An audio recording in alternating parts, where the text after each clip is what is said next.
عام حالات میں تو کسی بھی دوسرے شخص کو والدین پہ ترجیح نہیں دی جا سکتی، الا یہ کہ ایک عورت کی شادی ہو جائے تو اس کا شوہر پھر زیادہ قابل ترجیح ہو جاتا ہے والدین کی نسبت، کیونکہ اب اس کی خدمت، اس کی اطاعت اور اس کی بات ماننا ضروری ہو جاتا ہے۔ لیکن دین کے معاملات میں جب دین کا مسئلہ ہوگا تو پھر والدین کا مشورہ نہیں بلکہ اس شخص کا مشورہ قابل قبول ہوگا من اناب الیہ کی صفت جس میں ہوگی۔ یہ یاد رکھیے کہ والدین کے درجے میں کچھ اور لوگ بھی آتے ہیں، ان میں سوتیلے والدین، رضائی والدین یعنی جنہوں نے دودھ پلایا ہو، روحانی والدین جنہوں نے تعلیم دی ہو، علم سکھایا ہو، اسی طرح سسرالی والدین جن کے بیٹے یا بیٹی سے پھر شادی ہوئی ہو، یعنی لڑکے کی طرف سے لڑکی کے پیرنٹس اور لڑکی کی طرف سے لڑکے کے پیرنٹس، یعنی ساس سسر دونوں کے، مرد اور عورت دونوں کے۔ تو کتنے لوگ ہو گئے والدین کے درجے میں؟ حقیقی والدین، اور حقیقی والدین میں یاد رکھیے کہ کچھ اور رشتے بھی اس میں آ جاتے ہیں، جیسے آبا کا لفظ آتا ہے نا قرآن پاک میں، تو باپ کے ساتھ دادا بھی، مثلا نانا بھی، ماں کے ساتھ نانی اور دادی بھی، پھر خالہ پھپھی وغیرہ بھی قریب قریب آ جاتے ہیں، ٹھیک ہے، احسان اور اچھے رویے کے لیے۔ پھر اس کے ساتھ ان کے جو دوست وغیرہ ہیں وہ بھی آ جاتے ہیں، یعنی جو ان کے دوست، ان کے پیارے، ان کے عزیز، وہ بھی اس میں آ جائیں گے، ٹھیک ہے۔ بچوں کے اچھے رویے کے نہ ہونے کی ایک وجہ انہوں نے یہ بتائی ہے کہ عموماً ماں باپ اپنے بچوں کو اپریشیٹ نہیں کرتے اور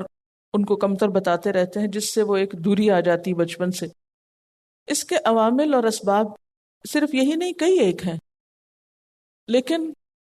کوئی بھی سبب ہو۔ اب یہ تو مشرک والدین ہیں نا،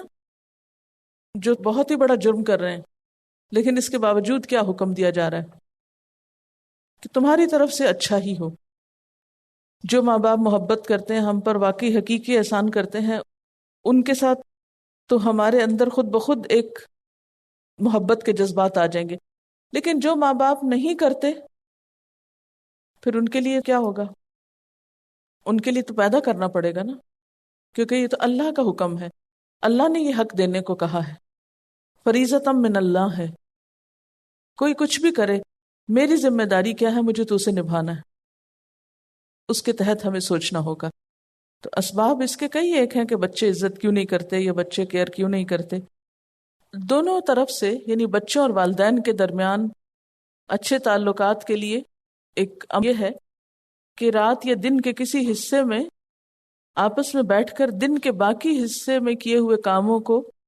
شیئر کیا جائے، اس کی روداد سنائی جائے، اور واقعی یہ بہت افیکٹو ہے۔ ہم بچوں کی صرف دنیا بناتے رہتے ہیں، ان کے دل میں خدا کا خوف نہیں پیدا کرتے، ان کی آخرت کی فکر نہیں کرتے، دنیا کے چھوٹے سے چھوٹے اور بڑے سے بڑے معاملے میں بہت پنکچوئل اور بہت فکر مند ہوتے ہیں، لیکن ان کی دینی تعلیم اور تربیت کی طرف بالکل دھیان نہیں دیتے۔ اب جب ہم نے ان کی دنیا کی فکر کی اور دنیا ہی کی محبت ان کے دلوں میں ڈال دی اور ان کے نزدیک دنیا کو اہم ترین چیز بنا دیا، تو نتیجہ کیا ہوگا کہ بڑے ہو کر ان کے سامنے صرف دنیا ہی دنیا ہوگی، ان کی اہمیت بھی دنیا ہوگی، آخرت کی فکر، جواب دہی کا احساس، خدا کا خوف تو ہوگا نہیں۔ تو اس لیے وہ بھلا ان احسان کرنے والوں کا احسان مانے تو کیسے مانے اور کیوں مانے؟ آپ دیکھیے کہ غیبت سے کیوں منع کیا گیا ہے؟ اس لیے منع کیا گیا ہے کہ اس سے منفی سوچ پیدا ہوتی۔ جو ماں باپ اپنے بچوں کے سامنے مثلاً شوہر بیوی کی یا بیوی شوہر کی، یا پھر باپ جو ہے وہ بیوی کے رشتہ داروں کی اور بیوی جو ہے وہ باپ کے رشتہ داروں کی برائیاں جب بچوں کے سامنے کرتے ہیں، تو بچے کا اپنے رشتہ داروں پر اعتماد ختم ہو جاتا ہے۔ جب وہ دیکھتا ہے کہ قریب ترین لوگ اعتماد کے لائق نہیں ہیں، تو اس کی شخصیت کے اندر ایک عدم اعتمادی جنم لیتی، پھر وہ کسی کے اوپر بھی ٹرسٹ نہیں کر سکتا، اس کی اپنی شخصیت مسخ ہوتی ہے، اور ان ساری خرابیوں کا جو انجام ہے یا نتیجہ ہے وہ خود ماں باپ کو ہی بھگتنا پڑتا ہے، کیونکہ ایک وقت ایسا آتا ہے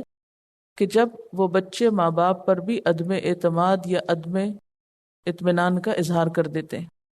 کیونکہ انہوں نے سیکھا ہی یہی ہے کہ کسی دوسرے کے اوپر اعتماد نہ کیا جائے۔ اب اگر ہر اولاد اپنی اصلاح کر لیتی ہے اور اپنے والدین کے ساتھ اچھا کرتی ہے، نتیجتاً اس کی اولاد اس کے ساتھ اچھا کرتی، پھر آگے جنریشنز میں وہ خوبی اور بھلائی ٹرانسفر ہوتی ہے، تو اس طرح ایک چین ایفیکٹ شروع ہو جاتا ہے، جس کے نتیجے میں معاشرے میں خوشگواری آتی ہے۔ ہم میں سے کتنے لوگ ہیں جو اپنے بچوں کو یہ سکھائیں کہ اپنی ٹیچر کا احترام بھی کرنا ہے، جب وہ گھر آ کر ٹیچر کی نقلیں اتارتے ہیں یا گھر آ کر ٹیچر کے خلاف باتیں کرتے ہیں؟ کتنے ماں باپ ہیں جو منع کرتے ہیں، جو ان کو روکتے ہوں؟